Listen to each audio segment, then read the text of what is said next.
ಸ್ನೇಹಿತರೆ ತುಂಬ ಜನ ವಿದ್ಯಾರ್ಥಿಗಳು ಬಂದ್ಬಿಟ್ಟು ಸರ ಪೋಸ್ಟ್ ಆಫೀಸ್ GDS ಬಗ್ಗೆ ಅಪ್ಡೇಟ್ ಕೊಡ್ರಿ ಅಂತ ಹೇಳ್ತಿದ್ರೆ ಇಲ್ಲಿ ನೋಡ್ರಿ ಇವತ್ತು ಡೇಟ್ 27 ಈಗ ಬರೋ 31ನೇ ತಾರೀಕು ಏನೈತಿ ಒನ್ ಟೈಮ್ ರಿಜಿಸ್ಟ್ರೇಷನ್ ಸ್ಟಾರ್ಟ್ ಆಕತಿ ಮತ್ತು ಅಪ್ಲಿಕೇಶನ್ ಯಾವಾಗಿಂದ ಸ್ಟಾರ್ಟ್ ಆಕತಿ ಅಂದರೆ 2/9/2026 ಅಪ್ಲಿಕೇಶನ್ ಸ್ಟಾರ್ಟ್ ಆಕತಿ ಮತ್ತು ಅಪ್ಲೈ ಮಾಡೋಕೆ ಕೊನೆಯ ದಿನಾಂಕ 21/9/2026 ಅಪ್ಲಿಕೇಶನ್ ಹಾಕಕ್ಕೆ ಕೊನೆಯ ದಿನಾಂಕ ಆಗಿರ್ತೈತಿ. ಆದಷ್ಟು ನೋಡ್ರಿ ಪ್ರತಿಯೊಂದು ವಿದ್ಯಾರ್ಥಿಗಳು ಅಪ್ಲೈ ಮಾಡಿರಿ. ಯಾಕಂದ್ರೆ ನೋಡ್ರಿ ಯಾವುದೇ ರೀತಿಯಾಗಿ ಎಕ್ಸಾಮ್ ರಂಗಿಲ್ಲ, ಇದಕ್ಕೆ ಡೈರೆಕ್ಟ್ ಸೆಲೆಕ್ಷನ್ 10% ಮೇಲೆ ಸೆಲೆಕ್ಷನ್ ಪ್ರೊಸೆಸ್ ಇರ್ತೈತಿ. ಅಪ್ಲಿಕೇಶನ್ ನೋಡ್ರಿ ಮೇಲ್ ಫಿಮೇಲ್ ಇಬ್ಬರು ಅಪ್ಲೈ ಮಾಡ್ಬೋದು. ಮತ್ತು ನೋಡ್ರಿ ಅಪ್ಲಿಕೇಶನ್ ಸ್ಟಾರ್ಟ್ ಆತಂದ್ರೆ ಯಾವ ರೀತಿಯಾಗಿ ಅಪ್ಲೈ ಮಾಡಬೇಕು ಅದನ್ನು ಒಂದು ವಿಡಿಯೋ ಮಾಡಿ ತಿಳಿಸ್ತಾನೆ. 2ನೇ ತಾರೀಕು ಅಪ್ಲಿಕೇಶನ್ ಸ್ಟಾರ್ಟ್ ಆಕತಿ.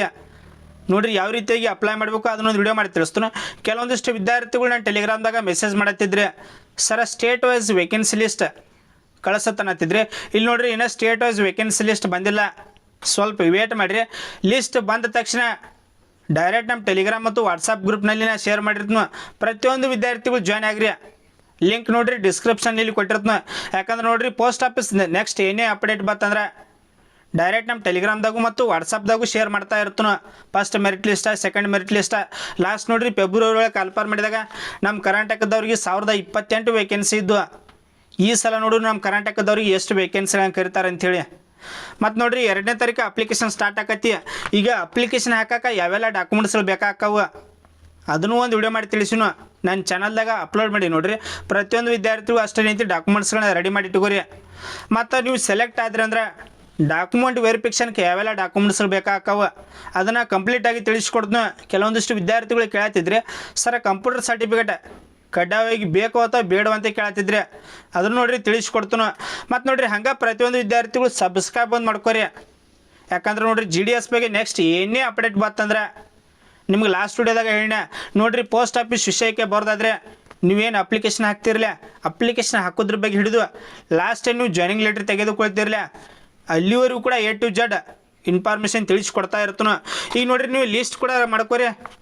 ಬೇಕಂದ್ರೆ ನೋಡ್ರಿ ಡೈರೆಕ್ಟ್ ನಮ್ಮ ಟೆಲಿಗ್ರಾಮ್ದಲ್ಲಿ ನಾನು ಲಿಸ್ಟ್ ಶೇರ್ ಮಾಡಿರ್ತೀನಿ, ಅಲ್ಲಿ ನಿಂತು ಜಾಯ್ನ್ ಆಗ್ರಿ. ಈಗ ಒಂದೇದು ನೋಡ್ರಿ ಮತ್ತು ನಿಮ್ಗೆ ಲಾಸ್ಟ್ ವಿಡಿಯೋದಾಗ ಹೇಳಿನ ಡಾಕ್ಯುಮೆಂಟ್ ವೆರಿಫಿಕೇಷನ್ ನೋಡ್ರಿ 2 ಸಲ ಇರೋಂಗಿಲ್ಲ. ಲಾಸ್ಟ್ ಇತ್ತು ಮೊದಲು 2 ಸಲ, ಈ ಸಲ ನೋಡ್ರಿ ಕೇವಲ 1 ಸಲ ಡಾಕ್ಯುಮೆಂಟ್ ವೆರಿಫಿಕೇಷನ್ ಇದ್ದಿರ್ತೈತಿ.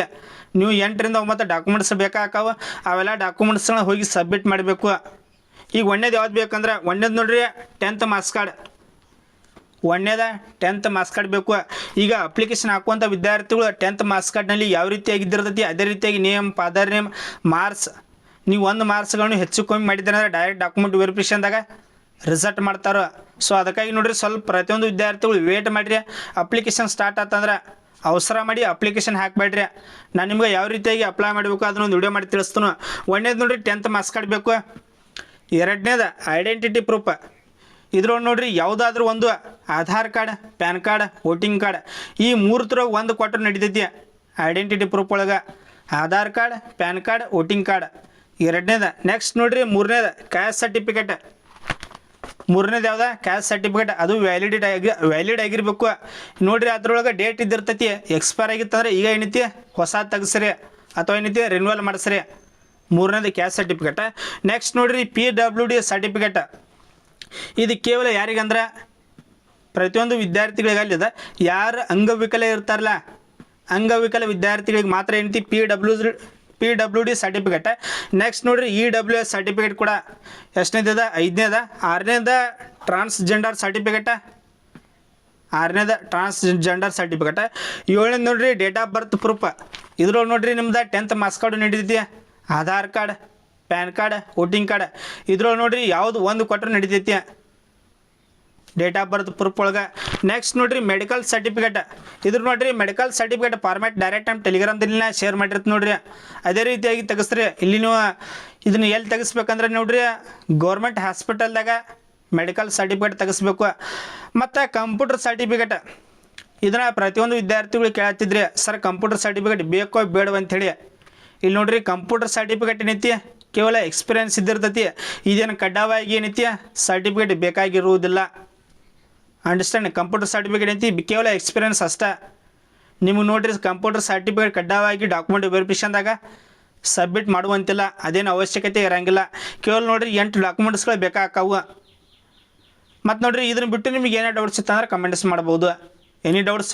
ನಿಮ್ಗೆ ಲಾಸ್ಟ್ ವಿಡಿಯೋದಾಗ ಹೇಳಿನ ನೋಡ್ರಿ 2024 ಕಾಲ್ಪಾರ್ ಮಾಡಿದಾಗ ಅವಾಗ ಎಲ್ಲಿ ಲೋಯೆಸ್ಟ್ ಕಟಪ್ ನಿಂತಿತ್ತು, ಯಾವ ಡಿವಿಷನ್ದಾಗ ಲೋಯೆಸ್ಟ್ ಕಟಪ್ ನಿಂತಿತ್ತು. ನೆಕ್ಸ್ಟ್ ನೋಡಿರಿ 2026 ಇದೇ ಫೆಬ್ರವರಿ ಒಳಗೆ 1028 ವೇಕೆನ್ಸಿನ ಕಾಲ್ಪಾರ್ ಮಾಡಿದ್ರು. ಅವಾಗ 4 ಲಿಸ್ಟ್ ಬಂದು, A1 ಲಿಸ್ಟ್ ಬಂತು ಬಾಗಲಕೋಟೆ ದಾವಣಗೆರೆ. ಅವಾಗ ನೋಡ್ರಿ ಎಲ್ಲಿ ಲೋಯೆಸ್ಟ್ ಕಟಪ್ ನಿಂತಿರ್ತೈತಿ ಅದನ್ನು ನಾಳೆ ವಿಡಿಯೋದಾಗ ನಿಂತು ಕಂಪ್ಲೀಟಾಗಿ ವಿಡಿಯೋ ಮಾಡಿ ತಿಳಿಸ್ತಾನೋ. ಮತ್ತು ನೋಡಿರಿ ಇದನ್ನು ಬಿಟ್ಟು ನಿಮಗೆ ಏನೇ ಡೌಟ್ಸ್ ಇತ್ತಂದ್ರೆ ಕಮೆಂಟ್ಸ್ ಮಾಡ್ಬೋದು, ಎನಿ ಡೌಟ್ಸ್, ಅಥವಾ ಪರ್ಸನಲಾಗಿ ನಾನು ಇನ್ಸ್ಟಾಗ್ರಾಮ್ದಲ್ಲಿ ಕೂಡ ಕಾಂಟ್ಯಾಕ್ಟ್ ಮಾಡ್ಬೋದು. Thanks for watching. Jai Hind.